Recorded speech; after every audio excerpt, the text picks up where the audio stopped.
Palaging busy na ang kalsada dito sa Siquijor, parang syudad na dito. Mahirapan ka na tumawid sa dami ng dumadaang sasakyan.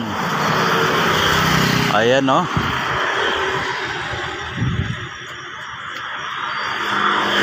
Mahirap na mabakante yung kalsada ngayon. Di kagaya nung araw na matagal yung sasakyan. Wala yung agwat. Ngayon sunod-sunod na oh. Ayan, nagaunahan pa oh.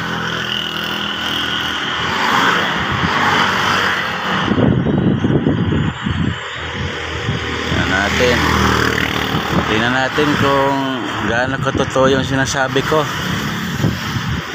Ayan oh, busy na talaga.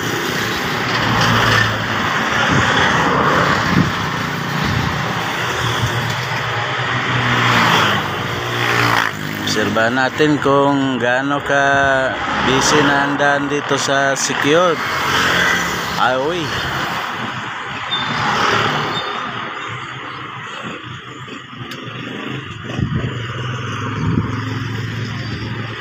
Bakante lang saglit.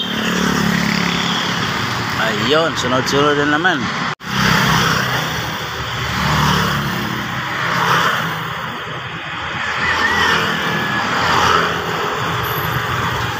Dati hindi ganito karaming sasakyan dumadaan dahil sa mga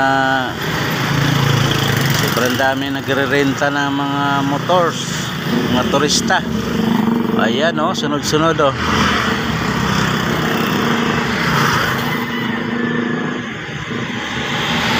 Hindi ganito kabisi nung araw.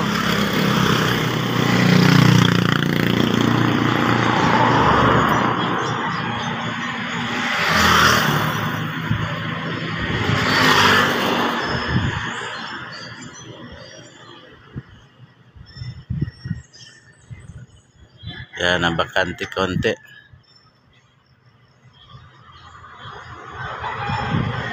Ayan na naman.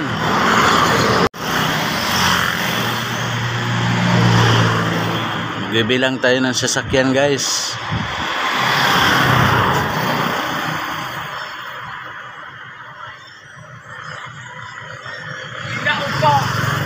Karamihan motorsiklo.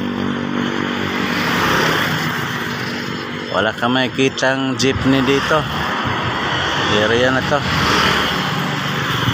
Ganyan kahirap sumakay ng jeep dito kasi wala nga dumadaan. Kailangan pupuntratahin mo yung mga tuk-tuk o ano, multicab. Oo. Medyo matagal ng video natin. Wala pang dumadaan jeep. Wala talaga.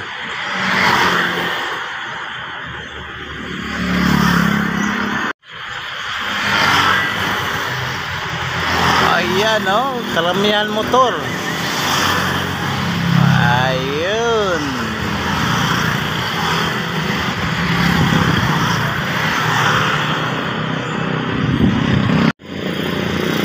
Ayun, may tricycle. Tricycle ulit, pero naka ano na yan. Kontrata na po yan, mga tricycle na yan. Ayun, tricycle. Kaya mahirap talaga sumakay dito kung wala kang pang ano, inarkilan sasakyan. Wala pong mga jeep. Walang bus. Ganyan po kahirap sumakay. Ayan po, mga motor lang talagang ano, karamihan motor. Motor at private vehicles ang dumadaan lang. Wala pa ako nakikitang jeep dahil wala nga po. Ayun o. Ayan ang tuk-tuk na sinasabi ko. Arkilado na po yan. Ayan, motor pa rin. Mga motor pa rin oh. Motor, private cars, mga tuk-tuk. Wala pa rin akong nakikitang jeep. Kaya mga tok-tok na yan, ano na yan, kontrata na po yan. Yun, mga motor pa rin. Kaya dapat pag magpakasyon kayo rito, dapat nakabook na po kayo sa inyong masasakyan. Para hindi kayo mahirapan na inakala niyo maraming jeepney dito. Wala po. Mayroon man, pero doon lang yung banda sa Lassi area at saka Siquijor na lang yung iba. Hanggang Siquijor na lang. Hindi na diretso ng Larina.